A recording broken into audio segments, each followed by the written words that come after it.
Hi everybody and welcome to HRN Live, the HRN show. My name is Grichuhin. I'm the Director for Advanced Lung and Heart Disease within HRN, where we provide pulmonary and cardiac rehabilitation, all done through video communication, like Zoom or Facebook, like FaceTime type of thing, but it's usually through Zoom.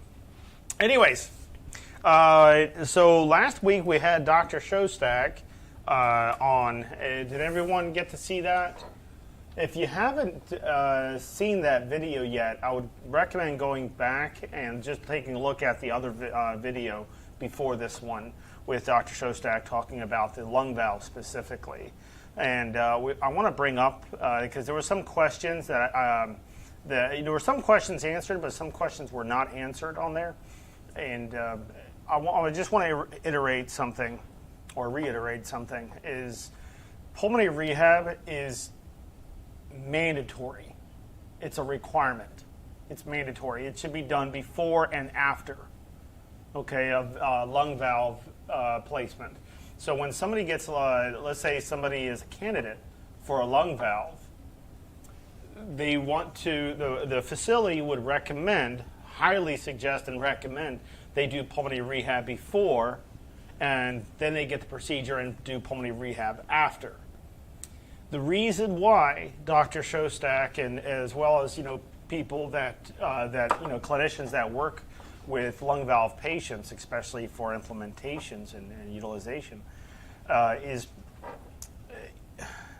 we see much greater outcomes and adherence after pulmonary rehab versus the people that don't do pulmonary rehab at all, and all they do is say, hey, I want to go into a gym and just work on a treadmill, and that's my pulmonary rehab.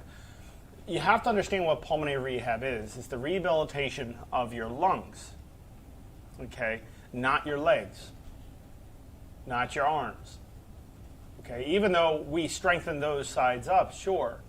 But the problem is I can't walk very far. I can't do this. I can't do that because of my lung condition, because of my work of breathing issues, because of my wheezing, my congestion, so on and so forth.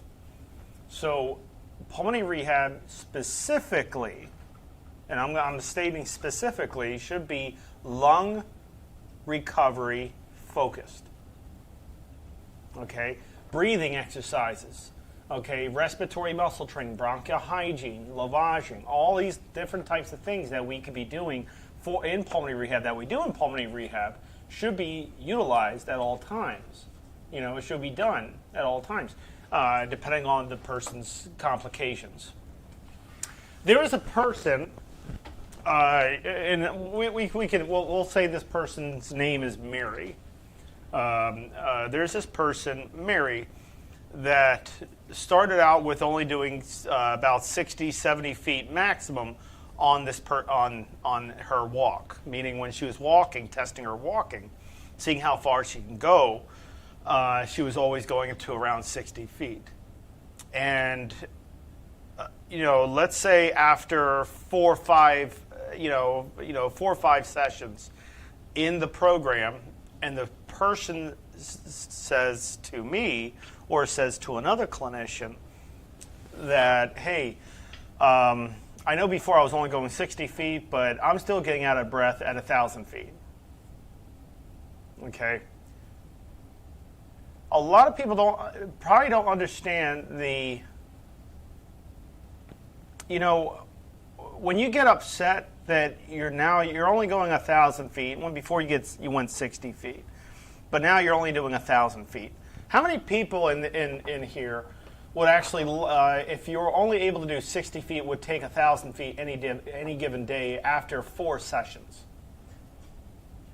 I think anybody would, right? Yeah. A lot of people, I guess, don't understand that when you have a disease that causes so many problems within yourself, your anxiety, your depression, your work of breathing, everything, and you're upset because you can't climb Mount Everest, but before you could only do 60, 70 feet maybe, and you're getting upset after 4 sessions that, hey, I still can't climb this mountain. because you still need more work. But let's talk about realistic expectations. What's a realistic expectations for somebody with lung disease? Should we increase? Should there be a probability of increasing lung functions? Yes, that goes without saying. Okay. How about somebody getting up to 20,000 feet, nonstop, 20,000 feet? Okay. All right. You can say 20,000 steps if you want to. But going astronomically high, so quickly, you're taking all the years you've been around with all these things happening and your expectations for being able to enjoy your life, but you're surprised that you're not up to a mile yet, or you're hitting only a mile. When before you tell me, okay, 5 years ago, I was able to do 15 miles walking, no problem. I said, well, yeah. I said, you didn't have all these problems. You didn't have all these huge amount of problems before. And now you have. It's like, and then somebody approaches me and says, Alex, when I was a kid, I was always running everywhere. I never got out of breath. And now it's different. And I said, because you were younger, first off, you weren't around so many environmental exposures, I would say. You weren't exercising as much. You weren't playing as much. You seem like you're an adult. And as a child, I don't think a lot of kids had full-time jobs. So you're, needless to say, you're living a sedentary lifestyle, right? Let me bring up something on the board. And anybody in here, if you have questions along the ways, please don't hesitate. Just write up questions, and I'll be happy to address them. Let me bring something up here. And we do have one for you to address. Oh, beautiful. Once you're finished.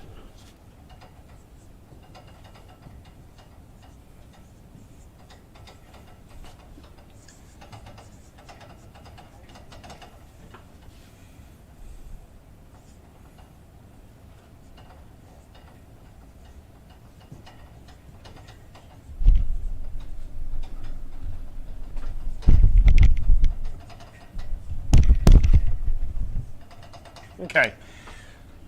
All right. I brought this up in a morning meeting today. This is something this is something that is utilized for a lot of times employees, in general, just in getting somebody's ability or willingness. But this is the ability and willingness graph. So what I'm going to do here is this. Is at a 5, I'm going to cross this over. 5, I'm going to cross this over. I'm just going to box this side in. Okay. Okay. Can we see this? Okay, everyone can see that. Everyone's fine. All right.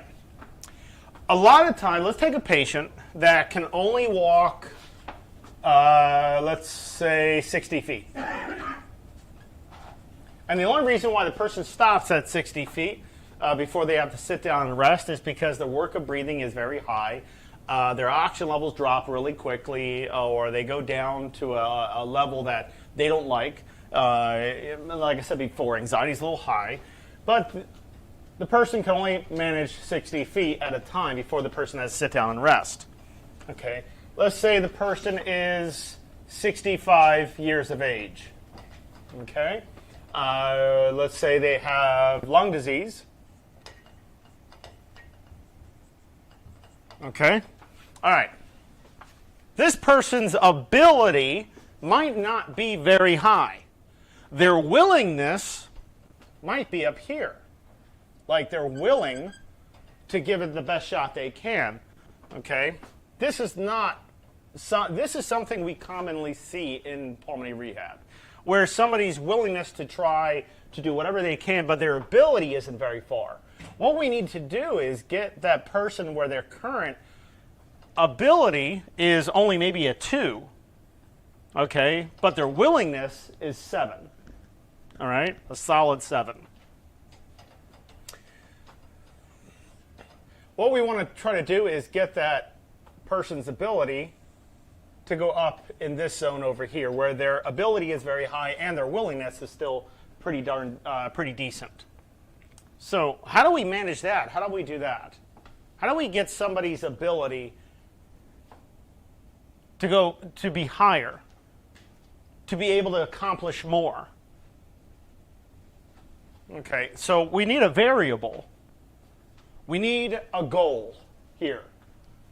Okay, we need a variable. We need a goal. So let's take the current standard as the current status of the person's walk. Let's just say 60 feet. Okay, let's take 60 feet. All right. So what's the ability here? The willingness is already at a 7. The person's willing to try everything, and their willingness to do and put in as much attention to their rehabilitation as possible. Okay. If the person's goal is 60 feet and they currently can do 60 feet, then of course they're already up here. Their ability to achieve 60 feet is already at a 9 or a 10, and their willingness is a 7. Okay? They're already up here. So we need a variable. Right now, 60 feet is what the person currently can do. What the person wants to be able to do is 2 miles. So their ability now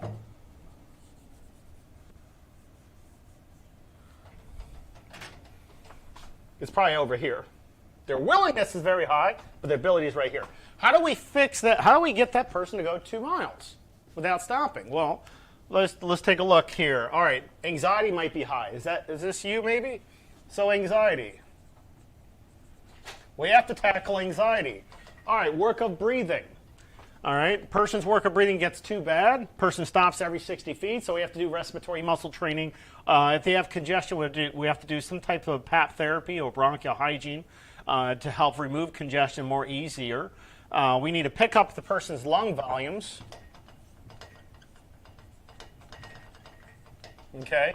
Overall strength is very weak because the person probably hasn't exercised for some time. So we also have to pick up muscle mass.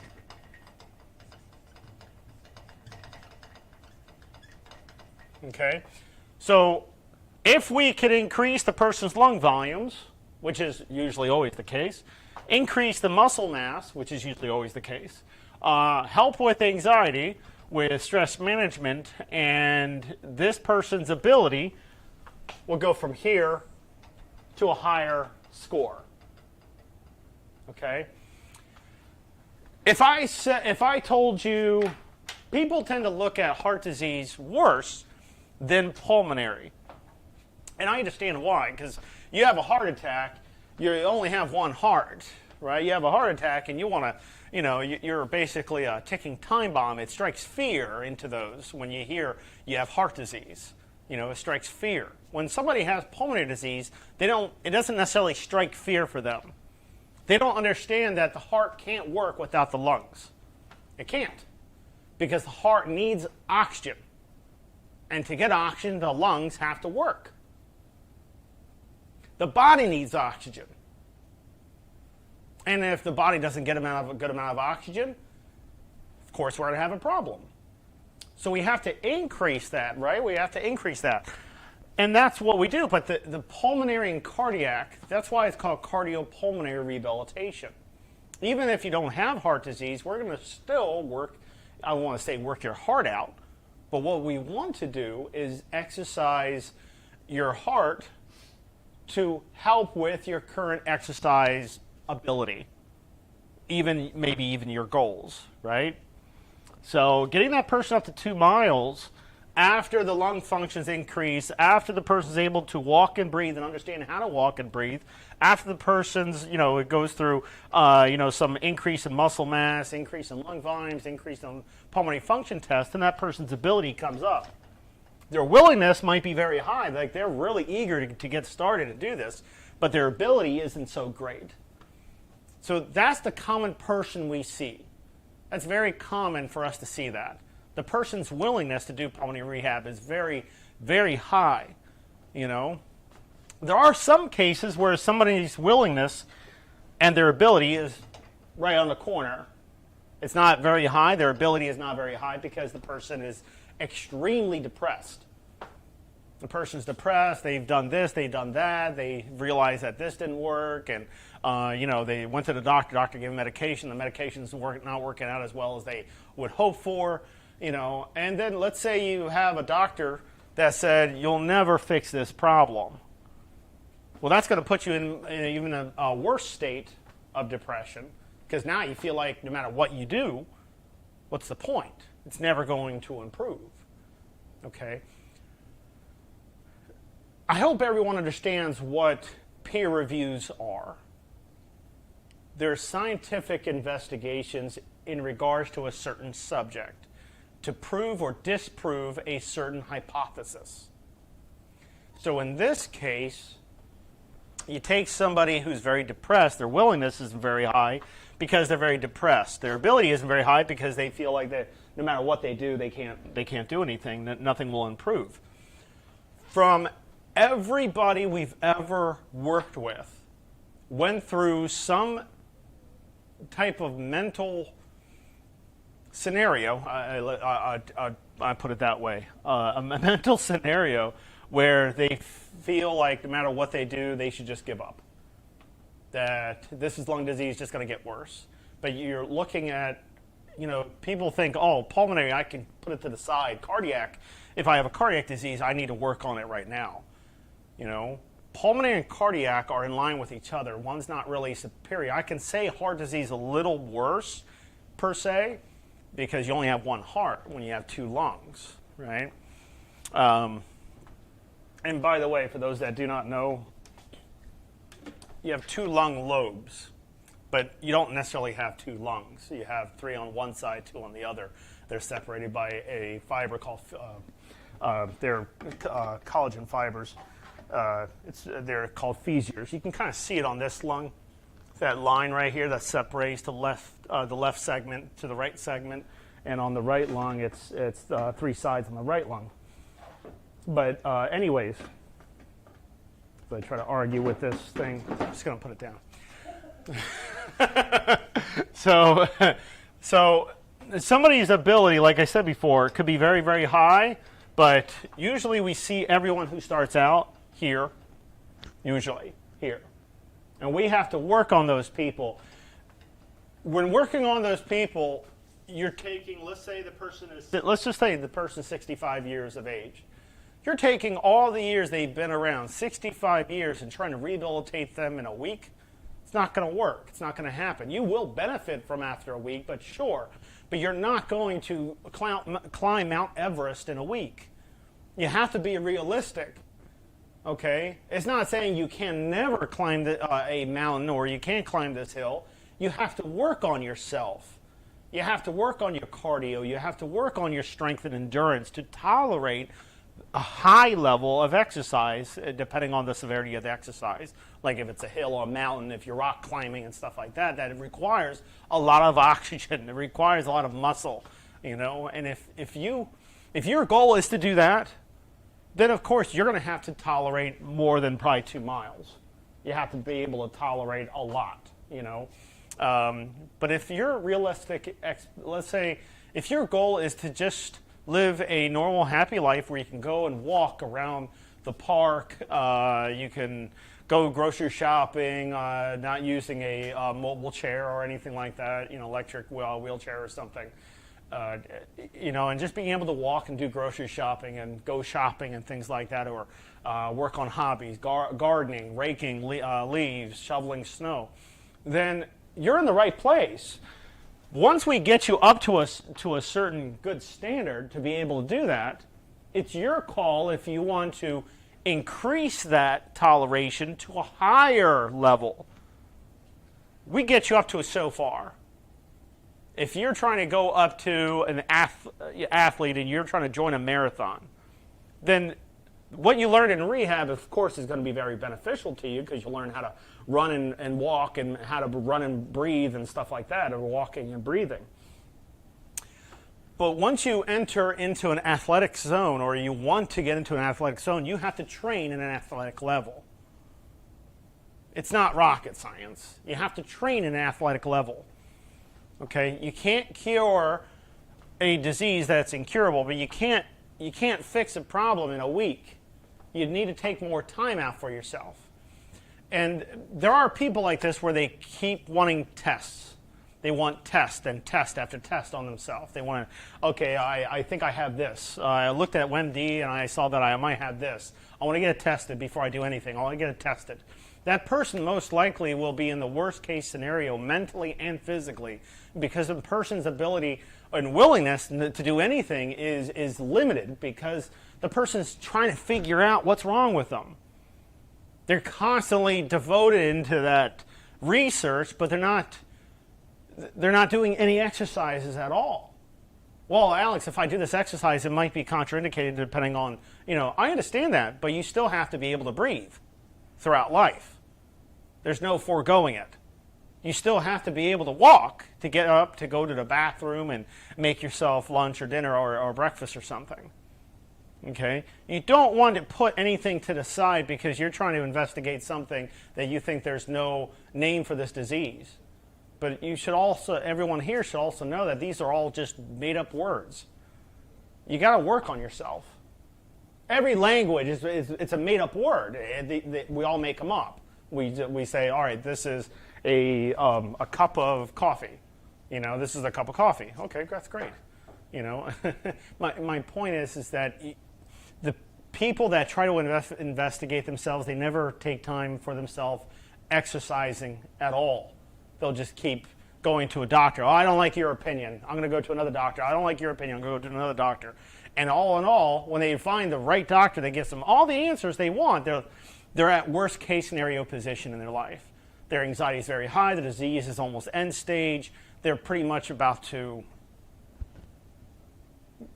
they're pretty much not looking very good. I could say that person's pretty much going closer to death, but I didn't want to say that. You don't want to keep waiting. We prefer the term "kick the bucket" here. Yes, there we go. It's I love less. Yeah, I'm less trying to make it as abrupt. easy without scaring anybody, but you don't want to keep waiting on pulmonary disease and trying to research on WebMD or something else, thinking that you're a doctor and I should just diagnose myself. You don't do that. You don't ever do that. Doctors and clinicians go to school for a very long time. And we learn all the time of new techniques to new things that are coming out. A lot of doctors didn't know of pulmonary rehab. A lot of pulmonologists knew about the concept of pulmonary rehab, but they didn't know how successful pulmonary rehab was. Because the standard out there is not very high in success rate. Well, our standard is very, very high on its success rate because it's proven. All right. So Diane says, "Thanks for caring." Of course. So any questions we have? We actually have comments based off of what you've been saying. Okay. So the first one, I'm going to paraphrase this, Catherine. So bear with me here. So Catherine says that she has fallen off the mountain repeatedly, but has always found ways to get back up. For example, she is she has joined the program finally, and her walking has increased so much so to the point that that it was initially stop and go at at 2,000 steps. However, she's already up to 800 steps without stopping. So congratulations to you, Catherine. Very, very good. You got to keep going. Yeah, definitely have to keep going. No matter what, just keep going. It's just, you have to. Okay, you have to. Nothing that is worth achieving would ever come easy, like super easy. I wish it was a magic pill and we could just take it and we're recovered, but it doesn't work that way. But congratulations. That's really great. But before we continue on our next question, I do want to ask everybody to please like, subscribe, and also share this live stream so that way more people can benefit from what we are sharing. And it really does help us out a lot, and it helps those people. If we're in it as a community, and we're trying to help people out that actually suffer. And you know what it feels like not being able to breathe, not being able to walk very far, and how depressing it is. You know, we take breathing for granted.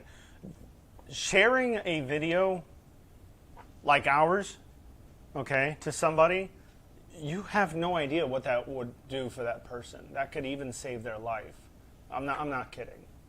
We've seen this. Like just the comment we just had, that, you know, person was only able to walk so far. Now they're walking further nonstop. She says she was walking wrong. Who knew?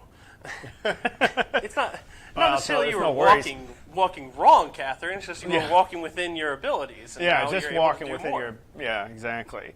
You know, we don't want somebody to be able to only do 60 feet. We want people to go a lot further, and that's what we always strive for and what we always do, being able to walk a lot further than they done. So, yeah. So we have one question here from Maria from Facebook. Okay. So, Maria. Maria says, "Good morning, Alex. Besides COPD, I have been diagnosed with sarcoidosis." Yeah. Yeah. Okay. Sorry, I was going to sound it fine. out here.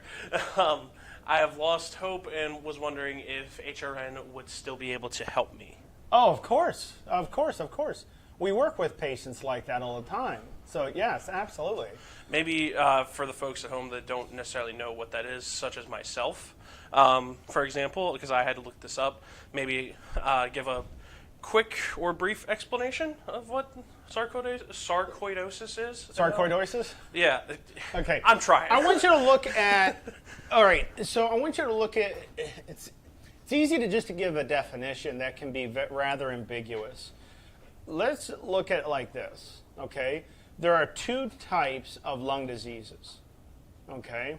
There's not really a third type, there's two types, a restrictive or an obstructive component.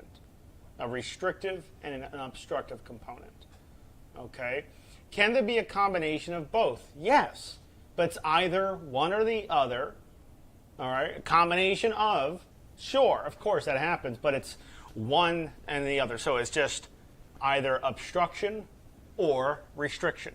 Sarcoidosis lies in the restrictive component more than anything. Okay? And what is lung restriction? Has anybody here ever heard of concrete lungs? You ever heard of solidified lungs? Lungs becoming so fibrotic, so severely fibrosis that it's the person's ability to inhale deep is barely achievable because it's, you know, we have to rely on these muscles to open up our lungs. Pamela says no, she's never heard of it. What? They've never heard of, what'd you say, concrete lungs or? Concrete lungs? You never heard of concrete lungs? Nope. So concrete, it's. You ever heard of, black lungs, coal miners? Okay, and so people that worked in coal, you know, there's even still people like that work in coal mines and things like that, and they have what we call black lungs, and their lungs are very, very dark, very, very dark in color. And you have smoker's lungs, okay, which is a darker in color, not completely black sometimes, but very, very dark in color. The lung parenchyma itself should be pink tissue. The lung parenchyma is that lung tissue, that pink stuff. That it's made out of a fiber, a collagen fiber called elasticin, and that's what makes the lungs very elastic. Okay, so there's no per se muscles in the lungs per se that you can use and strengthen up. The muscles responsible for breathing relies on negative pressure, believe it or not. The visceral and parietal pleura that surrounds the lungs, all right, what holds the lungs open is negative pressure. It's a suction.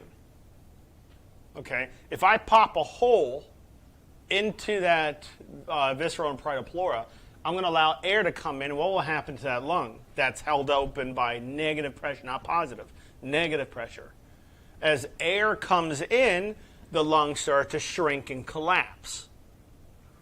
Does everyone follow me so far? Okay. So when we take, now let's take, I'm trying not to be as difficult. I'm not trying to be difficult at all. I just want to make it as non-complex as possible. So the lungs are held open with negative pressure. The muscles pull, they never push. Muscles never push, they only pull. Okay? You have, like, let's take an arm. You have one muscle, a bicep, to pull this arm. You have a tricep to pull it back. Okay? Bicep, tricep. Okay? So in the lungs, you have intercostal muscles. Those are the muscles in between the ribs. They work on breathing. The diaphragm, big, huge muscle underneath the ribs. Okay, there's the diaphragm. That's another muscle. Okay, that's a big muscle. But those are the muscles responsible for breathing. Now, to pull open the lungs, let's say the muscles have to be able to pull 12 pounds of pressure, 12 pounds of weight on a normal lung. Normal lung. To breathe in deep as that person possibly can, you need 12 pounds of muscle. Okay? But let's put some fibers on here. Let's put some scarring. Okay? Lung scarring. Let's solidify this lung. So the muscles need 12 pounds of muscle, 12 pounds of pulling force. Do you follow me? It needs 12 pounds of muscle. But to open this lung, because of all those fibers now, because all that scarring, all that solidification, it might require 20 pounds of muscle to pull open that same lung because of all that scarring. So needless to say, can the person breathe in deep? No. They can't breathe in deep because their muscle is only capable of pulling 12 pounds when it needs to pull 20 pounds, let's say, depending on the severity of the lungs. You know, how bad the lungs are. So, because they can't pull that 20 pounds is what we estimated it, and they can only pull 12 pounds, and 12 pounds would be enough if the lungs weren't diseased and fibrotic. But because now the lungs are very diseased and fibrotic, it's going to require more strength to pull open. In this case, hypothetically, 20 pounds. So the person tries to breathe in deep, they can't. They only breathe in 500, 750 milliliters, maybe 1,000 milliliters when they use their incentive spirometer. We strengthen up those lungs, and now those lungs are capable of pulling open the lungs, and the person's volumes goes from 1,000 to 2,500 to 4,000. So we've increased the muscle mass for the lungs to pull open those lungs. Is the scarring still going to be there when showed up on chest x-ray? Absolutely. But the person's ability, like I said before, the person's ability to open up those lungs are a lot higher now than before. Because now they have the what? They have their muscle back. They have more muscle now to pull open those stiffer lungs. And just like a brand new balloon, you take a brand new balloon and you stretch it out. You keep stretching it out, keep stretching it out. Okay, you keep stretching it out, it will become more and more compliant, making it easier, and of course the weight requirement would probably go down. So probably at first you needed 20 pounds of muscle, now lungs are being stretched out and moved more easier. It won't be such a high weight like 20, maybe back to 12, maybe 15 pounds of muscle you only need after you get the lungs to unsolidify in a sense because of all the fibers and fibrotic tissue. Thank you so much for explaining that, Alex. Yes, of course. I think that really helps. And then also, Maria, if you are not in the program, then we recommend you have orientation today, right? Yes, okay. I do. Thank you. I just always want to confirm. So we do have orientation today. If you're not in the program, I'll put the phone number and extension for you to call to get into our orientation today if you're interested. So I just want to say thank you again, Alex, for explaining that. So these next two questions are a little bit related in a sense. Mm-hmm. So the one that I had was, what are some strategies that can help me to communicate more effectively with my healthcare team about my COPD? Excuse me. That is. Sorry, everyone. Right. That is your doctor, nurses, your brother, sister, your daughter, son, husband, wife, partner, anyone really, that provides healthcare or that helps you. So what would be some strategies that somebody could use? What was the question? Was water? Yeah. I get some water. No, I'm going to grab it myself. So basically, what strategies can someone use to communicate more effectively with their healthcare team about their COPD? Okay, when you're having complications, coughing complications, or any, when you're having complications in therapy, not in therapy, out of therapy, let's say you're feeling under the weather, you're feeling a temperature, you check, there's a temperature, you feel a little, you don't feel like yourself, let's say, you're not feeling well, you're not sick, let's say, or maybe you are, okay? But let's say you're not sick, but you feel like you're getting sick. Great time to communicate with your practitioners, with your assigned clinician. So it's keeping an active communication, with your assigned clinician is incredibly important, of course. So when we brought up sarcoidosis, I also want to bring up the definition in regards in a textbook. So sarcoidosis is an idiopathic multi-system inflammatory disorder that commonly involves the lung. In fact, it is the most common ILD in the United States, interstitial lung disease. The tissue inflammation that occurs in sarcoidosis has a characteristic pattern in which the inflammatory cells collect in microscopic nodules called granulomas. Unlike IPF, idiopathic pulmonary fibrosis, sarcoidosis is more commonly among young adults than it is among older persons. Sarcoidosis often follows a benign course without symptoms or long-term consequences and may spontaneously resolve. Did everyone understand that? I know that's why I'm not giving my because definition seems very difficult to understand. Okay, so the most common manifestation of sarcoidosis is asymptomatic hilar adenopathy.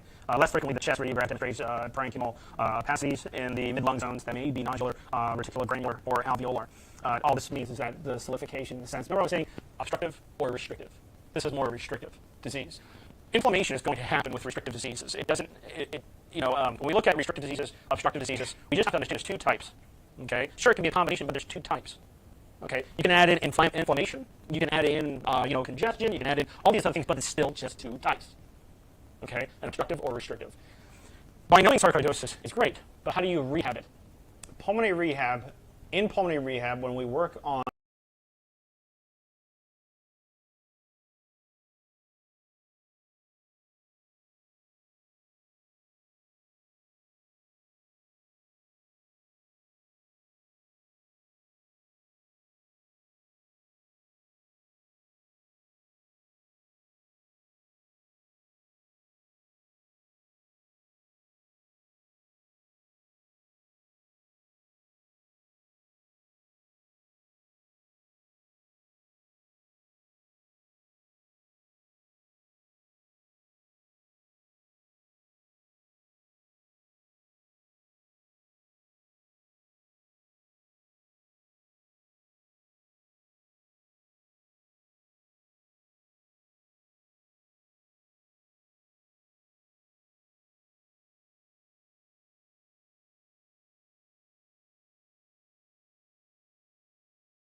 respiratory muscle training, and we're working on getting the lungs to be compliant, building up a larger volume.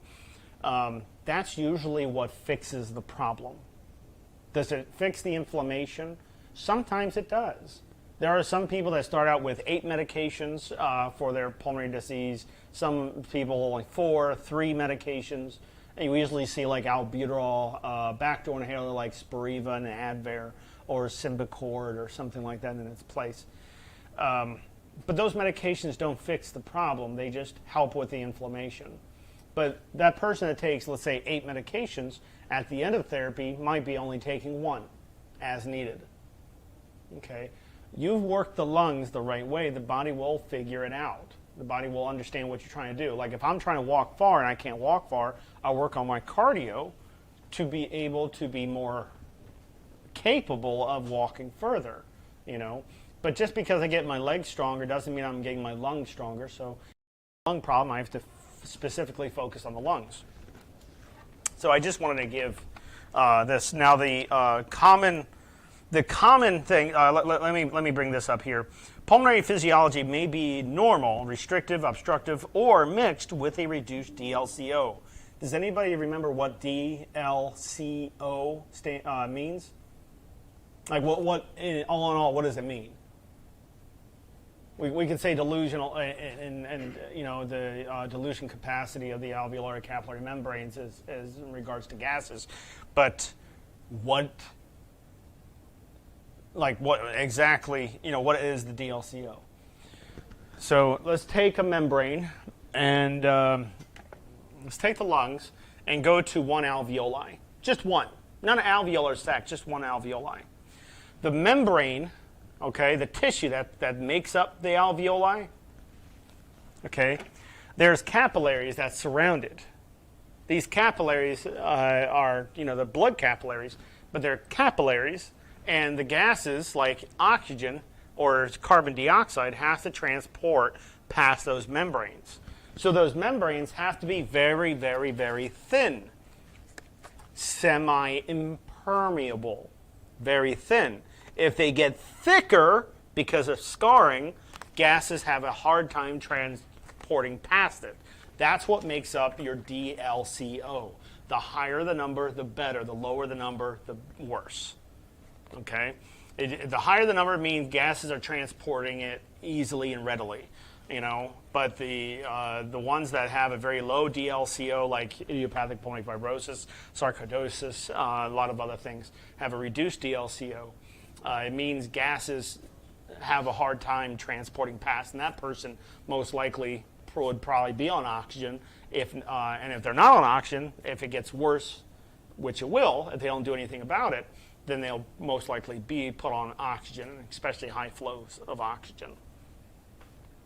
So corticosteroids are commonly used in the management of sarcoidosis, but treatment usually is reversed for patients with marked symptoms. Marked symptoms means emergent symptoms, for those that don't know, or physiological impairment attributes to the disease. Other organs that may require sarcoidosis therapy include cardiac involvement, central nervous system involvement, cranial nerve abnormalities. Measurements of disease activity remain difficult to assess in many patients. Serum converting enzyme levels and gallium scans do not correlate well with the disease activity, and the routine is used and discouraged. So I know it doesn't sound great, does it?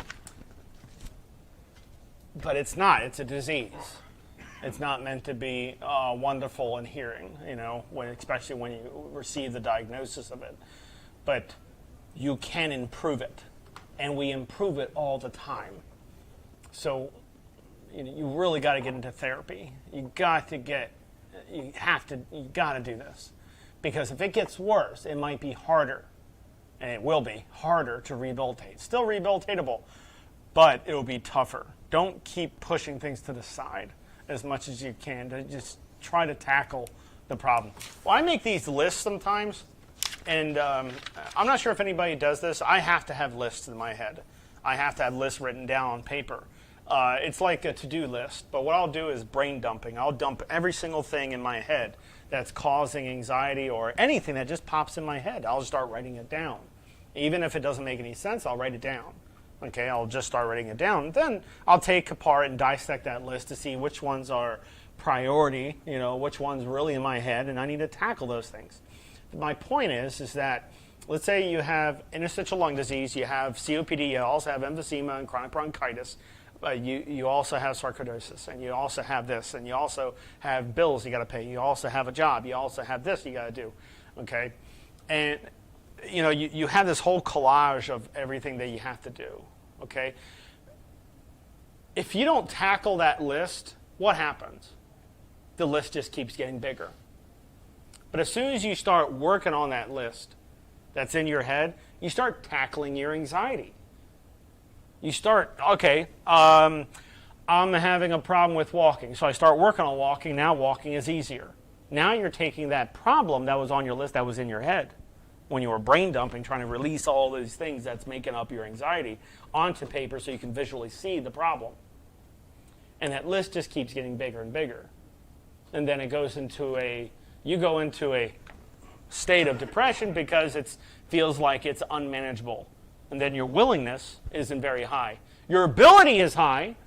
The ability is very high. Like your ability to do therapy, to start working on yourself is very high, but your willingness is not, because everything you do, it just feels like you're in worst case, or you're in worst case scenario, you're at the bottom of the barrel or something, and I know it's very tough to get out of that, but you have to tackle your list. You don't want to keep adding in more and more, and then it turns into quicksand, really. I mean, you put stress upon stress. First, that's a little manageable, but you put another stressor on top, another stressor. You start where you can't move, you can't breathe, and you become very hostile to everybody. Everyone that says, hey, how's it going? Oh, it's just wonderful today. Oh, it's just wonderful. You start becoming very sarcastic and very argumentative. Very hard to approach that type of person. We don't want that to happen, but that to people, that happens all the time. But we can't emphasize how much we need pulmonary rehab in our life. And even if somebody doesn't have lung disease, learning how to just breathe and walk, it just means the world for them, because they can do more, especially at an athletic level. Questions?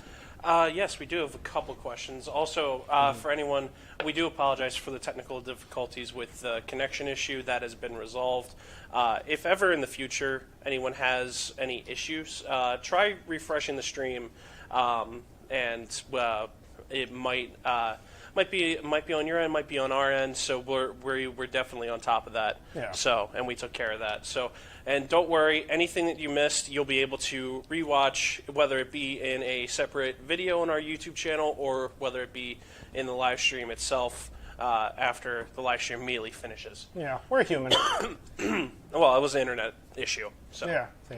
As I'm coughing up a lung again, still. You came to the right place. Listen, if I cough up my lung and you want to examine it. The cardiologist. Did you hear that one company, there's a cardiologist that's working for us, and he's heading up the cardiac division with HRN. And this doctor pretended to be a patient of this other company that is specifically for cardiac rehab. And they give you a monitor, they give you all this other things. And he said, all right, how much is the starter kit? How much is the patient kit to receive all this stuff? And how much would I have to pay?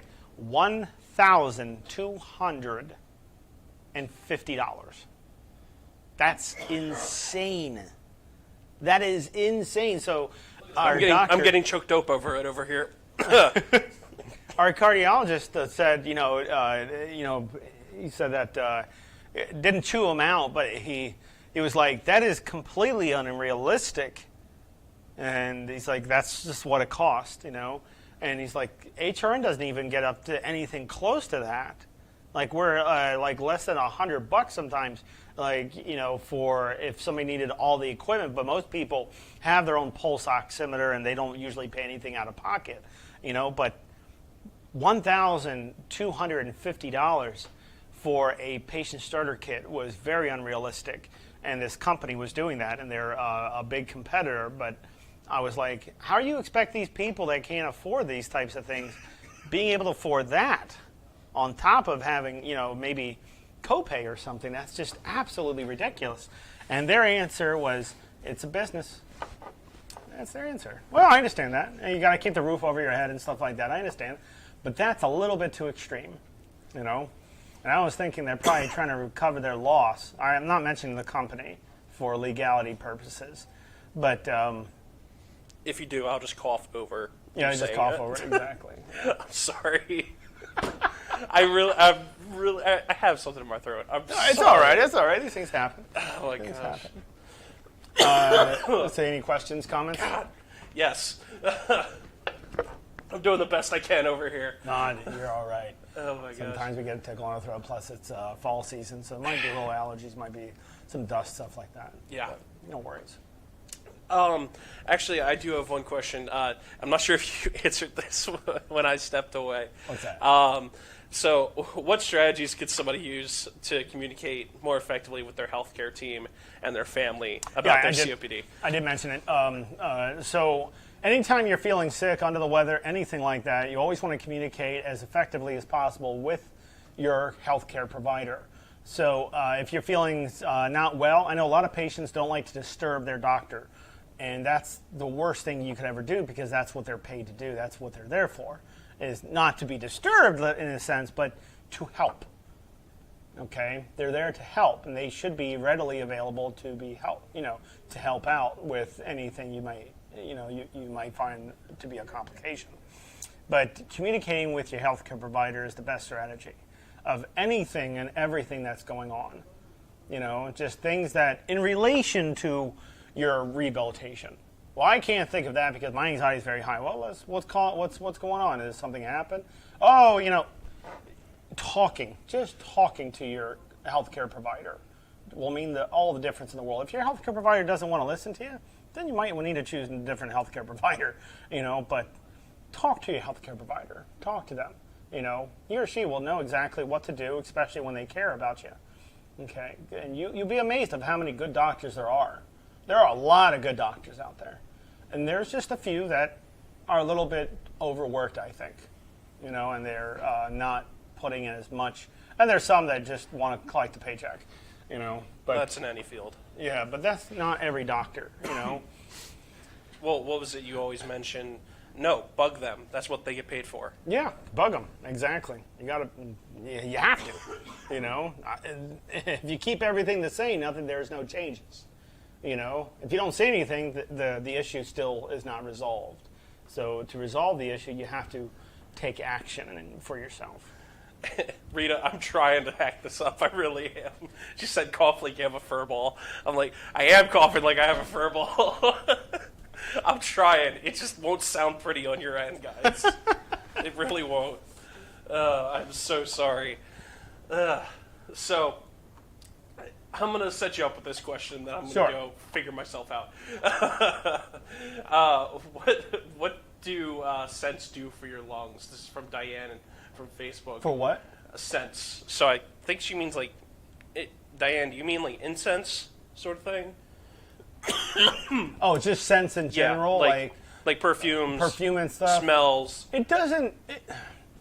everybody's a little different. So if you're very sensitive towards certain smells, certain things, then understanding what those things are and trying to find a way to avoid them. So if people come over to your place and they have a lot of perfume on, there are some people with lung disease that it doesn't cause any problems with them. But then you have some that it does. It affects them. What type of effects? I mean, you can go with an increase in congestion, airway sensitivity to, in some minor inflammation, not very severe, I would say. But I guess it all depends on the exposure and what exactly it is. So there are certain things that you can be around, but having an air purifier only does so much in your home. And when you have somebody that comes over that smells like cigarette smoke, or they're smoking inside your house, or having, using household cleaners, the most safest household cleaner for people with lung disease is the green products. Does everyone know that? The green products are, it's called green. I was about to say, what do you mean by... So they're called green, like the like instead of Windex, they have if I had one, I think next time I should bring one in. We might have some. But they're cleaners. In the kitchen. Yeah, they're cleaners that have green, and the fluid in there is green, and it doesn't. The aroma, the smell off of it isn't very high, but still, even though it's not as high, there are still some people that complain about the smell of it, But instead of using like bleach or using something with a lot of ammonia in it, if that's causing more problems and this one doesn't cause as much, one might be more beneficial than the other, of course. So I hope that helps. Ugh. God. I'm sorry. I'm trying to do the best I can. It's all right, John. Sometimes we get a tickle in our throat. I'm drinking water. I might That's just all need right. to go see if I have any cough drops. Anyway, I'm still having trouble with inflammation and having to go on antibiotics and prednisone, even though she's on roflumilast. Mm-hmm. That's from Jackie from Facebook. Okay, you still want to, if your doctor prescribes you anti-inflammatory agents and you're inflamed, your chest feels very tight, and your doctor says take them when you need it, definitely use as directed. And if you're confused about what your doctor may have stated to you, just call your doctor's office to get confirmation. It's the best. It's really the best thing you can do. And a lot of people don't like to take prednisone because they look at the adverse reactions, but they don't understand that the adverse reactions don't outweigh the benefits. The benefit out of it is to reduce the inflammation, getting you to breathe better, getting more oxygen to come in, more CO2 to come out, and keeping you alive. Okay, that's the benefit. But you're going to have some side effects from it. That's just the way it is. But you don't want to not take it and you're finding that these symptoms are getting worse. The reason why they're getting worse is because you're not taking care of your symptoms. They just keep getting worse and worse. It's the best advice I can give you is definitely consult with your doctor about that issue.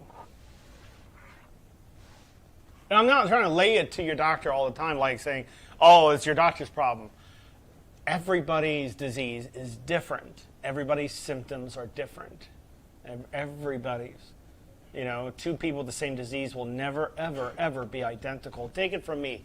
You guys trust me. I haven't, put out anything that was. I try to make things as easy as possible for everyone to understand. But I'm a pretty honest person with everybody. Okay, I share it exactly the way it is. All right. I try to make things easier to understand instead of using what looks like VCR instructions. For the kids, those are old-fashioned stuff. So don't worry about that. VCR instructions were always the most difficult to understand sometimes. Well, yeah, because they were written just half as in analogy. Dutch, half in Japanese. Yeah. So, but anyways, So, Alex, do you want to mention My New Lungs or Delta V or Yes. anything like that before we sign off? yes. Was there any other comments or questions they want me to address? Not right now. Not right now, We'll no let problem. them. We'll let them flood in here for really quick. But before you go ahead, or before we sign Guys. off, if anybody has any last-minute questions, please put them in the comments section. Alex, I leave the floor to you. Okay. The Delta Vs are the #1 device we use for pulmonary rehab when it comes to lung strengthening. There are hospitals now, including like GWMC and another place with Mr. James Lippy over in Oregon, his large facility practice over there. There's a lot of hospitals using these devices, okay? These devices are the ones we want to use. There's nothing wrong with anything else. The thing is that we need to find a way to manage flow rates. And this is the one device that does that. Okay, the Delta V is very inexpensive, but it's the #1 thing we use to increase lung functions. Okay, it looks very simple. It's supposed to be simple. We don't want things complicated because that makes the user not understanding what they need to do because of so many sophistications on it. This is very simple. You can pop it into your incentive spirometer. It has a corrugated spot where you can put your corrugated tubing, put on your incentive spirometer, and look at your own flow rate, making sure that how fast you're breathing in is at the proper speed. Because if I breathe in too slow, okay, if I breathe in too slow, the weight resistance on it might not be, it might be too high, it might be too low.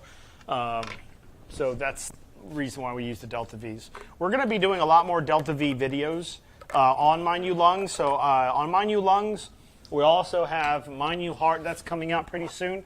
The website is not available yet, Mind You Heart will be with Dr. Silveski. He'll be doing most of the tutorials on that instead of me. So on Mind You Lungs, part of HRN, but it's just it's separate, in a sense, to like Mind You Lungs is. So that being said, join into Mind You Lungs. Please subscribe us. If you're trying to get a Delta V, just go to our website at homerehabnetwork.com or go to deltav.rehab. No .com, no nothing else. Just deltav.rehab.